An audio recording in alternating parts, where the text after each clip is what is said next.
key issues has been highlighted by my chair or our chair. I am the vice chairman of this association, tasked with the issues to do with land matters, production and environmental protection. In this, I carry a task that really affects most of our people in Acholi sub-region. This ranges from food production.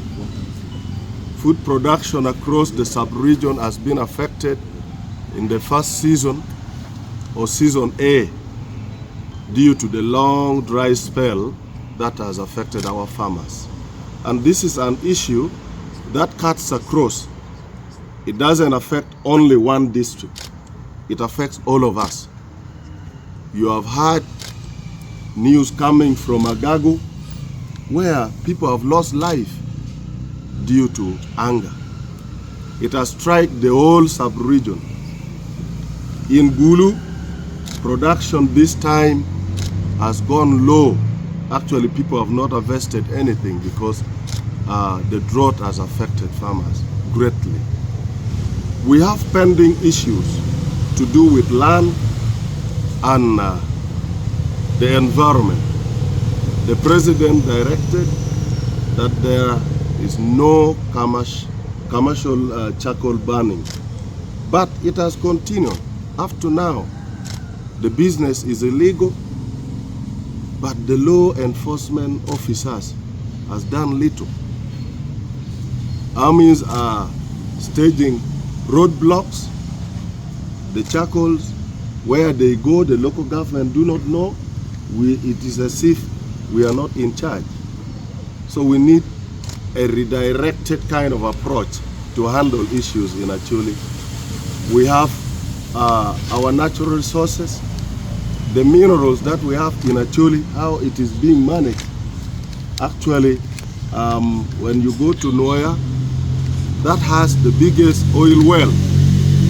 It is referred to the other region, which is Bunyoro. They are the ones in charge. That means in the discussion we are not on the table. That needs to be corrected and our voice should be heard.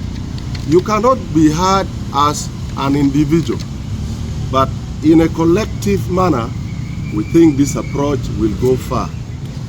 We promise our people, and together we will move this sub-region to at least be comparably to the other regions.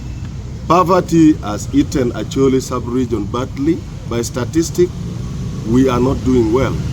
But government has brought some initiative like restocking and other things, which are already beginning to give hope to our people.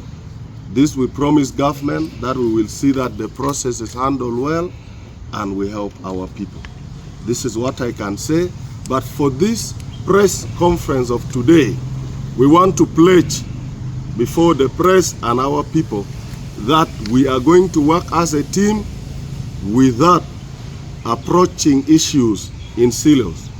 Because if you work as a team, you achieve better. This is what we can say to our people. Be hopeful. We are going to work together with our members of parliament and other co-opted members. Thank you.